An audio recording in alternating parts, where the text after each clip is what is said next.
Out of all of the energy centers within our body, the third eye is the most popular for its ability to perceive beyond the limitations of this reality. With the third eye, we're able to perceive what is normally unperceivable. So today I'm going to be sharing how to unblock this vital center and this important step to awakening. And at the end of this video, I will share with you some ways to start activating your third eye. The third eye is our center for clairvoyance, or clear vision. It's how we perceive the dimensions beyond this physical realm and how we access the subtle realms. The physical gland that corresponds to the third eye is the pineal gland. And the pineal gland is one of the most spiritual organs and glands that we have within our body-mind. This center is widely known for being the seat of the soul. However, in occult terminology, it went even deeper than that. It was known as the Ark of the Covenant. That's how important this center is to not only the soul and being able to operate within this reality, but also to embody our divinity within this reality. Specifically, the Ark of the Covenant is the third ventricle in the brain. It is the capability for time travel. You see, the cavities in our brain serve far more than the pragmatic functions that we are aware of. The occult function of the cranial cavities are as antennas. They receive and transmit waveforms. But the third ventricle within the brain is where all of the occult anatomy in the central nervous system comes to a peak. You can think of the cranial cavities as a portal. They are receiving waveforms and light, transmitting this throughout the different chambers or lobes, but the pineal gland, and to a lesser known extent, the pituitary gland, are the system in the brain that project us into any given dimension or reality. They are what locate us in time, which is why the hidden purpose of the Ark of the Covenant was known as highly advanced and sophisticated time travel technology. And are we not time traveling this very moment as we speak? Does not the nervous system serve the critical role of locating us in space and time? We are time travelers, and our own body is the astronaut suit. So the third eye center is very important to a spiritual awakening journey. But to unblock this center, we must first understand why it was blocked in the first place. And that's because mysticism has always ran parallel and always been intimately connected with religion. So you could think of mysticism as esotericism, and you could think of religion as exotericism, meaning for the main public, for the masses. Throughout the ages, mysticism has always been oppressed by its external counterpart, religion. And religion has been pulling more than just inspiration, but even mysticism's practices, all of their knowledge, and taking that and turning it into their version of spirituality to serve their belief systems. And this theme of religion pulling from mysticism while they're banning and oppressing the practice of mysticism has gone on throughout the ages, both in Eastern and Western civilization. In other words, it's never been safe to be in our higher centers or to be in our intuitive powers and our intuitive abilities, because in the past, we've suffered severe repercussions for activating those centers. So the first thing to understand about the third eye is that our ability to activate it depends on how safe we feel to do so. And this is something that goes so deeply back that we might not even be aware of it at this moment in time. We might have our whole reality, in fact, shaped from a space of wanting an ability that we're actually subconsciously afraid of because of this past repercussions that we have suffered. Ironically, even with having this major block of fear held within the third eye system, creating a program that shuts it down, many of us still came into this life with an open third eye. And even though it was already opened, that doesn't mean that we've actually connected to it and have activated it. So you could think of it as it being open, but not fully activated yet, not fully realized. The second primary block that we have regarding the third eye is logical programming. Now, we're in a world that requires so much of our logical and rational mind, and that's all well and fine. However, when the logical mind acts as a barrier to the intuitive, to the creative center and the creative mind, it's now become overriding. The intellect has now become unbalanced to where it's overpowering our intuition. And when there's any type of unbalance between our intuition, which is our feminine hemisphere, and our intellect, which is our masculine hemisphere. That won't create equilibrium.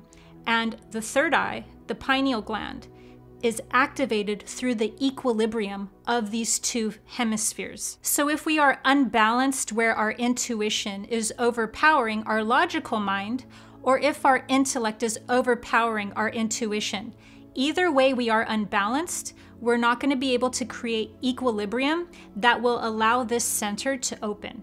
Being in an intellect-driven world, it's more common for us to be unbalanced where our intellect is overpowering our intuition. And in that case, what we need to do in order to balance this is not necessarily rid ourselves of our logic and intellect, but rather notice when it's being used as a way to regulate or control our intuitive abilities. And this is done mainly through self-doubt. We doubt ourselves so much, even when we're perceiving something. If it's not vivid, live in color, then we don't believe that it's actually going on. And the third eye is more subtle than that because it's attuning and accessing the subtle realms. So third eye activity will look a lot like what's going on within the mind's eye, but we don't validate it. We have so much self-doubt coming from the intellect. And then we think that we need to completely rid ourselves of this self-doubt so we can fully be in our intuitive power. And that's not realistic at all. In fact, the third eye can be fully open, fully activated, we can be in full use of it, and we can still have the intellect doing its thing in the background where it's doubting things and where it's coming into play and it's cautioning and it's regulating the experience. And that's actually going to be all right. As long as we don't feed it so much of our power, so much of our belief and our attention, we're going to have logic come in and doubt a lot of our mystical experiences. And that's not going to negate and that's not going to invalidate the fact that we are having a mystical experience. But the third eye center is going to need to be activated through our ability to validate the fact that we are directly experiencing something. So if we're in a state of complete self-doubt and expect to just go to being able to have a real life, live and living color experience of something, that's just not realistic. So it's very important to know that as the third eye is opening, you're going to have direct experiences and they might not be as prominent as you wanted them to be. And that might kick in the self-doubt of you having these mystical experiences. But validating this center exactly as it is, exactly as it shows up, is how we train this center to feel safe enough to continue to be activated. As empathic beings, we are experts at gaslighting ourselves. Half the time, we don't even need someone in the external to gaslight us. We'll just gaslight us for them. So knowing that when we are having any type of visions, even if they're not super prominent, even if they're not super vivid, even if they just look like dream activity or inner visualizations or a screen inside the mind's eye that is holding some sort of scenery that's being at play, whatever it is, however we're receiving imagery, however we're receiving this third eye activity, validate it. Allow it to know that it is important information that you are communicating to yourself, even if you see colors or if you don't see colors, even if you see symbols and you're working with symbols. However it shows up, honor it as such, because we gaslight ourselves so much that that's one of the primary blocks to the third eye being able to be of use to our everyday experience. Not everyone is going to experience clairvoyance at the same level because not everyone has the same soul contracts to carry out their same soul's journey. Some people have soul contracts to have full-blown clairvoyance, and that's because that's a part of their journey. Some people are going to have third eye activity and it's not going to necessarily be full-blown clairvoyance, but it's going to be a strong clairvoyant ability that they honor in their own right and are able to use within their own right, and that serves their journey. So don't judge your clairvoyance by someone else's, even though, objectively speaking, there is more clairvoyant, meaning there is absolutely those who are capable of fully being clairvoyant and fully seeing more of that capacity than others. So there's that objective reality, but also you don't need to judge your ability for using this center by its most realized level of manifestation. That said, there is a huge catch-22 when it comes to the third eye center, and that's in order for us to actually be experiencing third eye activity. That is a power reserved for people who have reached the level of consciousness that we know as oneness. So the most powerful way to unblock this center is by raising our consciousness into the state of oneness. And when you're operating from oneness, good luck trying to keep the third eye blocked at that point, because it's just going to naturally unravel into that. You won't be able to help it at that point. You could even look at this as the same process rather than two distinct processes, because creating equilibrium between the hemispheres of our body and raising our consciousness into oneness is one and the same, because what that does is that activates the third eye center, the pineal gland, to where we're now able to see beyond this reality because we've raised our consciousness above this reality. By now, if you're thinking, well, how do I raise my consciousness into oneness? You're halfway there already, because if you're an empathic being, which is part of the criteria for even being a human, but if you're, let's say, an extra empathic being, meaning you came into this life already very empathic and aware of your empathic nature, that is unrealized oneness, because being empathic in and of itself is being able to understand that another person is experiencing something, whether it's pain or pleasure. They're having some sort of experience that you are personally affected by. Whether we know this or not, this is experiencing oneness. It may not be at its highest potential or fullest awareness, but this is already the visceral, the emotional body's innate wisdom of knowing that we are all interconnected, and that the pain that is inflicted onto another is also affecting us.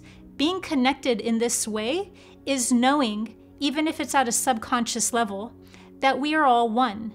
And so even if the cognizant mind, the conscious mind, has not fused yet with the subconscious, and even if our hemispheres haven't balanced and fused yet to open the third eye, we still are way more than halfway there to the realization of oneness, simply because we are in touch with our empathy. So all of our inner powers can only be fully realized once we've come into the consciousness of oneness.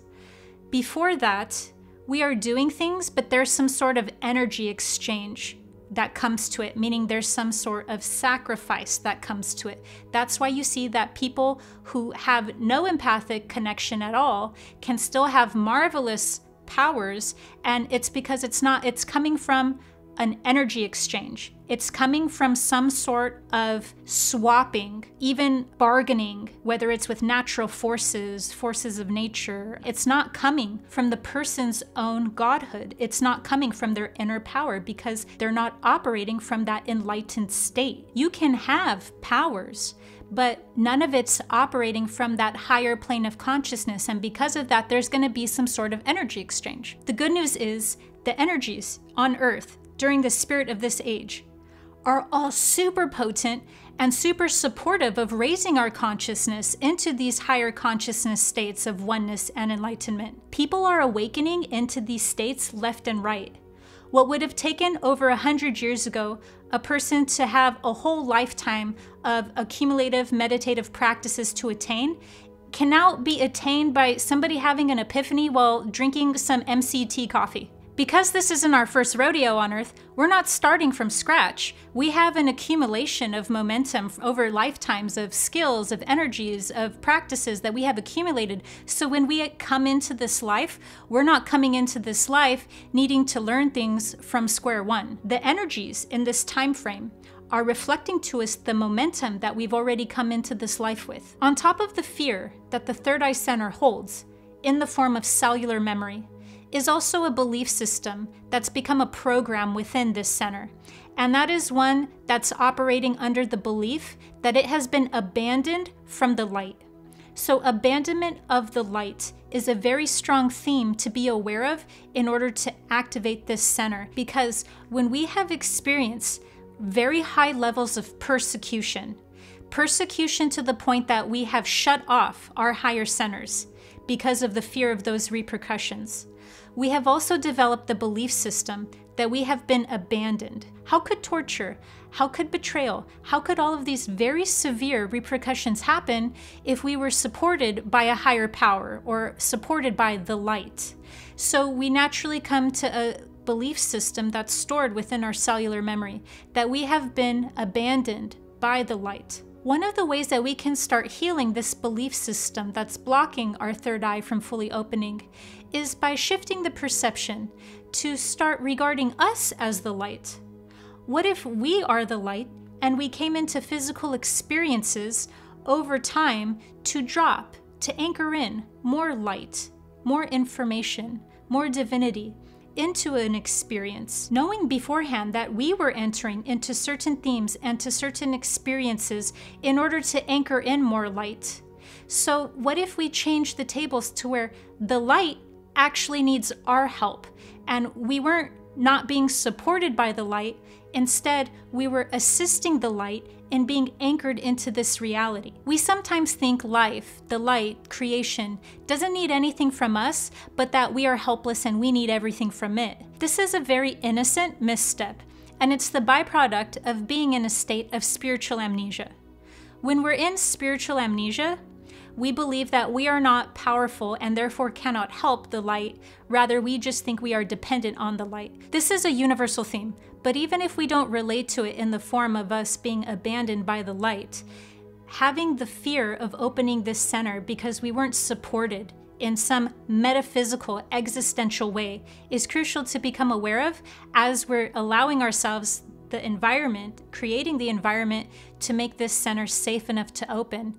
Healing this core theme of being abandoned in one form or another by a higher power is crucial to it. The first powerful tool that you can start implementing to open this center is sensory deprivation tanks. Sensory deprivation tanks are like mini vision quests.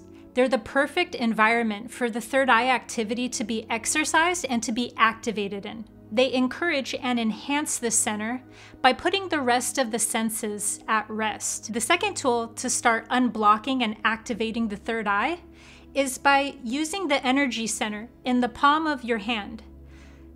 Open it up as the vortex, the power center that it is, and allow energy to run through it in a circuit from your heart. So imagine energy being pumped from your heart through the circuit into your energy center here, and then from there place this over your third eye and create a visual intention that this energy that's being utilized through this center is clearing out any ancestral programming, any blocks, all forms of trauma that's stored within the third eye, all detrimental belief systems, contracts, and implants that are in this center. Have this energy coming from the palm of your hand come in, it could be in the form of light or just energy, and have it clean the entire pineal gland and then the entire third eye center. So the physical manifestation, which is the pineal gland, and then the metaphysical representation, which is just the energy center. Have this energy from the portal in the hand come and clean anything in there, especially implants, because that's where they store them the most, from this center, and do it through the power of your intention. So you're willing this to be done. Even if you don't believe that it's being done, you're intending that it is being done, and it is so. There is so much more to be covered about this center and all of the energy centers in general. So if you would like me to do so, make sure to leave a comment letting me know if that's something that interests you. The real reason why we long to unblock and to activate this crucial center is because innately we know that our inner power and our psychic abilities are our birthright. I hope that this has activated your third eye. Make sure to subscribe to my channel for higher dimensional guidance through spiritual awakenings. See you next time.